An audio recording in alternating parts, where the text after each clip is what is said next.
Hello everyone, welcome back to my YouTube channel which is magical Meenakshi. और अगर आपने मेरा पिछला व्लॉग देखा होगा भीमा शंकर टेम्पल जहाँ मैं गई थी, तो वहाँ से लौटने के टाइम मैंने आपको मेंशन किया था कि रास्ते में एक एक्सपो मुझे मिला था, तो मैं वहाँ भी थोड़ी देर के लिए गई थी। तो मैंने सोचा यहाँ भी मैं कुछ व्लॉग बना लेती हूँ क्योंकि काफ़ी इंटरेस्टिंग था वो, और मैंने सोचा आपके साथ भी शेयर किया जाए। तो आप देख सकते हैं कि ये कितनी खूबसूरत लाइट्स लग रही थी। और ये एक्सपो जो है ये 30 तारीख से लेके 17 तारीख तक थी। तो थैंकफुली मैं 16 को गई थी वहाँ पे, तो एक दिन मुझे मिल गया था। और आप देख सकते हैं कि यहाँ से सारे काउंटर्स जो हैं इनके शुरू हो रहे थे और बहुत सारे स्टॉल्स लगे थे ऑलरेडी बड़े बड़े हॉल्स के अंदर।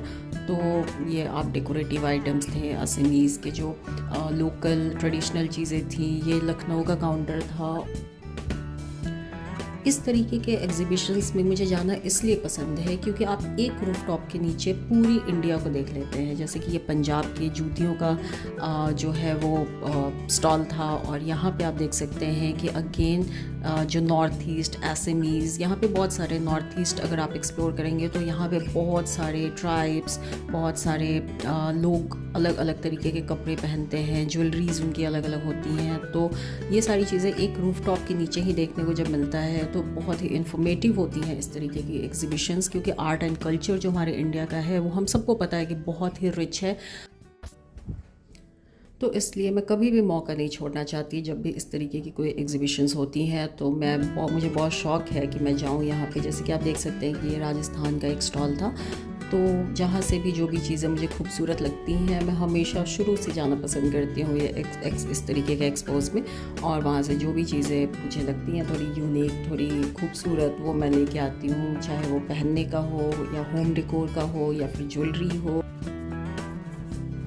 और हम सबको जाना चाहिए इस तरीके के एक्सपोज में। मैं तो हमेशा इंसिस्ट करती हूँ, क्योंकि आप बेशक ख़रीदें ना, वो तो अलग बात है कि देखने के बाद ख़रीदने से हम अपने आप को कंट्रोल नहीं कर पाते हैं, बट हमें एज ए इंफॉर्मेशन के लिए जाना चाहिए कि किस स्टेट का क्या फेमस है। और यहाँ से हमें एट ए ग्लांस सारी चीज़ें मिल जाती हैं, क्योंकि बहुत से लोग ऐसे होते हैं जो इंडिया में ट्रैवल नहीं कर पाते अलग अलग मजबूरियों की वजह से। अलग अलग प्रॉब्लम्स होती हैं सबकी लाइफ की, तो उसकी वजह से हम सब चाहते हैं कि हम एक्सप्लोर करें हर एक एरियाज़ को। बट अगर इन केस हम नहीं एक्सप्लोर कर पा रहे हैं किसी भी कारण से, और हमारे शहर में इस तरीके के कोई भी एक्सपोज हो रहे हैं, तो हमें ज़रूर जाना चाहिए। इनसे क्या होता है कि जो लोकल कल्चर होता है किसी भी स्टेट का या किसी स्पेसिफिक जगह का, उसको बहुत ही एक तरीके से ना मोटिवेशन मिलता है। अलग अलग काउंटर्स पे रंग बिरंगे बहुत ही खूबसूरत चीज़ें रखी हुई थी। और आप देख सकते हैं कि बैग से लेके कपड़े से लेके इवन पेस्ट कंट्रोल तक वहाँ पे एक स्टॉल लगाया था। छिपकली कॉकरोच के लिए, हर्बल स्प्रे का, रैट, लिजर्ड का, टर्माइक, बेडबग्स, मॉस्किटो एड्स के लिए।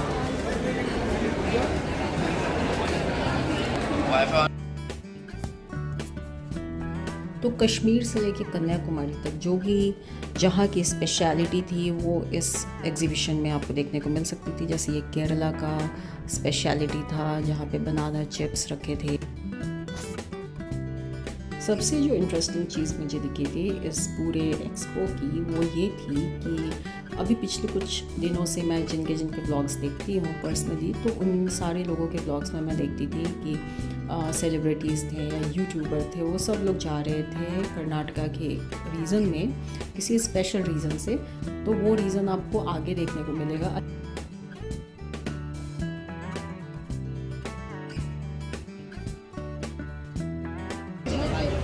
ये मैडम बालों के लिए तेल है मैडम, ओरिजिनल आदिवासी तेल। इनसे मिलिए जिनको आप लोग टीवी पे देखते होंगे हमेशा। ये आज मेरे सामने खड़े हैं। आपका नाम क्या है? मेरा नाम सुदेश जी करके है, आप देखा होगा बहुत सारा वीडियो में। बिल्कुल यही देख के तो मुझे बहुत खुशी हुई आपसे मिलके। आप यहाँ गुवाहाटी में लियो एक्सपो के लिए आए हैं? हाँ। और ये जो ऑयल आपका है ये क्यों इतना फेमस है, मैं जानना चाहती हूँ। जानता है मैडम, देखो आजकल हमारे नाम से नकली भी चल रहा है, उसलिए हम आपका आसाम में आ गए हमने। ऑफिस खोलने के इसी खोला है। ऑफिस आपने खोला है यहाँ पे भी? 6 मील में ऑफिस भी खोला है। तो ये तेल मतलब क्या है, आप खास बताओ इसके बारे में। मैडम ये बोलने से 108 जड़ी बूटी का तेल है। अच्छा, ये क्या क्या फायदा है, जो आपका झड़ रहा है, टूट रहा है, रुकेगा, खुजली, खरवा, डैंड्रफ फटेगा, बाल को मजबूत करके लंबा करेगा। अरे वाह। दिन में 10-12 बार झट के पतला नहीं। 2 ढक्कन तेल ले लो, बालों का जड़ों में अच्छे से मालिश करो, रात में सुबह उठ के वॉश करो। अच्छा। 5 दिन कंटिन्यू करो, 5 दिन में आपका झंडा टूटा पर रुक जाएगा। ठीक है। उसके बाद हफ्ते में 2 बार 3 बार करो मैडम, 3 महीने लगा लो, आपका लाइफ में एक बाल न झड़ेगा, टूटेगा ना।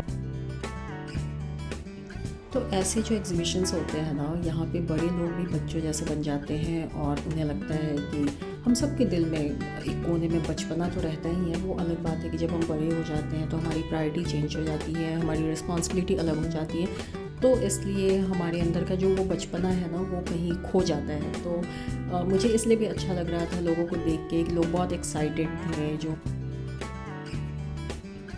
संडे होने की वजह से और सेकंड लास्ट डे होने की वजह से और भी ज़्यादा क्राउड था, क्योंकि सबको आज के दिन छुट्टी मिली थी अपनी फैमिली के साथ यहाँ आके चीज़ें एक्सप्लोर करने की। और मैक्सिमम यहाँ पे सारे फैमिली वाले लोग थे जो अपने घर के लिए डिफरेंट चीज़ें लेना चाहते थे। और कश्मीर के स्टॉल से लेके जैसे अभी विंटर्स आने वाली हैं तो कश्मीर के शॉल्स वगैरह भी काफ़ी ब्यूटीफुल थे वहाँ पे ऑप्शंस।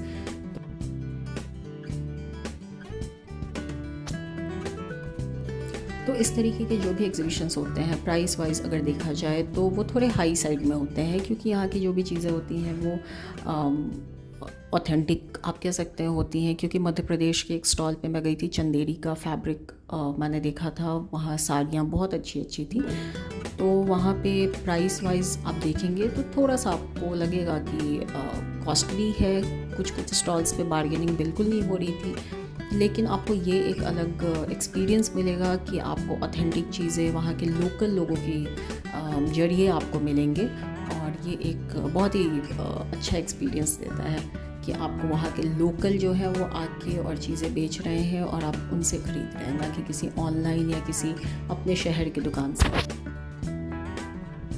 संडे होने की वजह से बहुत सारी फैमिलीज़ यहाँ पे गैदर हुई थी और सब लोग बहुत एक्साइटेड थे, क्योंकि ये एक मेला वाइब्स देता है जहाँ पे हमें हर चीज़ मिल रही है हमारे ज़रूरत की, और सब लोग फ़न मोड में होते हैं। वहाँ पे कोई सीरियस मोड में रह ही नहीं सकता है, क्योंकि वहाँ पे इतने रंग बिरंगे, मतलब हमारा दिमाग भी है ना वो भी थोड़ा सा इस चीज़ को ग्रास्प करने में उसको भी कन्फ्यूजन हो रहा होगा कि कभी कुछ ऐसी चीज़ें दिखती जा रही थी अलग अलग स्टॉल में, और लग रहा था ये भी ले लूँ वो भी ले लूँ। बट मैंने काफ़ी कंट्रोल किया अपने आप को, क्योंकि ऑलरेडी मैं चीज़ें बहुत लेती रहती हूँ।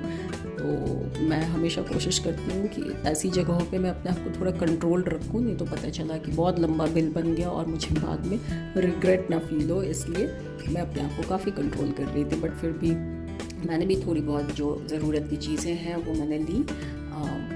ज़रूरत की चीज़ें आप कह सकते हैं, या जो मुझे मन किया वो कह सकते हैं, क्योंकि वो चीज़ें मेरे पास ऑलरेडी थी। फिर भी मैंने सोचा कि यहाँ भी अच्छे ऑप्शंस हैं, तो मैंने कुछ उठा लिए थोड़े बहुत चीज़ें।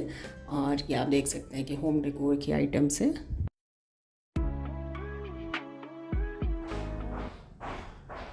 तो ये नेवर एंडिंग एग्जीबिशन जो था वो देख देख के मैं इतनी ज़्यादा थक गई थी, क्योंकि मैं मंदिर भी गई थी, तो इसलिए ना वो एक दिन में बहुत ज़्यादा ही हो गया था मेरे लिए। और फिर मैंने सोचा कि अब पूरा मैं नहीं देखे हुए, बीच में ही मैंने क्विट किया और मैं सोची कि अब बाहर निकलने का चाहिए, मुझे बाहर निकलना चाहिए। और ये मैं बाहर निकल रही थी और यहाँ आप देख सकते हैं जुबींदा, जो कि सारे असम के लोगों की दिल की धड़कन है, और ये बहुत ही इनका पेनफुल डिमाइस असम के लोगों को बहुत हर्ट कर गया।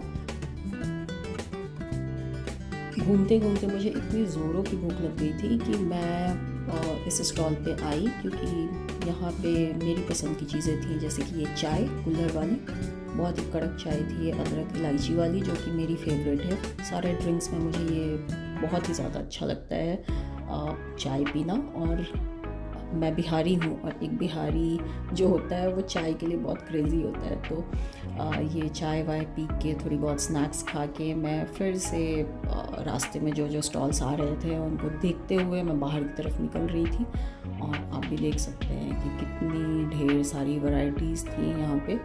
और सुन तो रही थी काफ़ी दिन से मैं इस एक्सपो के बारे में, बट टाइम मुझे आज के दिन ही मिला। तो आप देख सकते हैं कि मैं एग्ज़िट कर रही हूँ, और यहाँ पे एग्ज़िट गेट तक स्टॉल लगाया था लोगों ने। तो ये बहुत ही पैक्ड था पूरा एरिया, और लोग ख़रीदे ही जा रहे थे चीज़ें, और काफ़ी क्राउड था।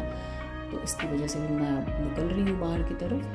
और उम्मीद है आपको ये व्लॉग भी मेरा पसंद आया होगा। जैसे कि आप मुझे हर एक व्लॉग में इतना सारा प्यार देते हैं, तो उसके लिए थैंक यू सो मच। आपका तहे दिल से मैं शुक्रिया करती हूँ और मुझे बहुत खुशी मिलती है, बहुत मोटिवेशन मिलता है। आप लोग जब मेरे चैनल को सब्सक्राइब करते हैं, लाइक करते हैं, कमेंट करते हैं, तो मुझे ऐसा फ़ील होता है कि मेरी फैमिली के लोग जो हैं, यूट्यूब फैमिली के लोग हैं, वो मुझे अप्रिशिएट कर रहे हैं अगर मैं कुछ कर रही हूँ तो आगे भी आपसे यही उम्मीद है कि जो भी व्लॉग्स मेरे आ रहे हैं उस पर आपका प्यार दें, चैनल को सब्सक्राइब कीजिए और मैं आपके लिए और भी अच्छे व्लॉग्स लेके आऊँगी। और आप सबका वंस अगेन तहे दिल से धन्यवाद कि आपने मेरे चैनल को सब्सक्राइब किया है और आगे भी आपके लिए मैं बहुत इंटरेस्टिंग वीडियोस ले आने की कोशिश करूँगी। तो फिर मिलेंगे नेक्स्ट व्लॉग में, तब तक के लिए टेक केयर, बाय। आप अपना ख्याल रखिए, खुश रहिए और मेरे नेक्स्ट व्लॉग को ज़रूर देखिए।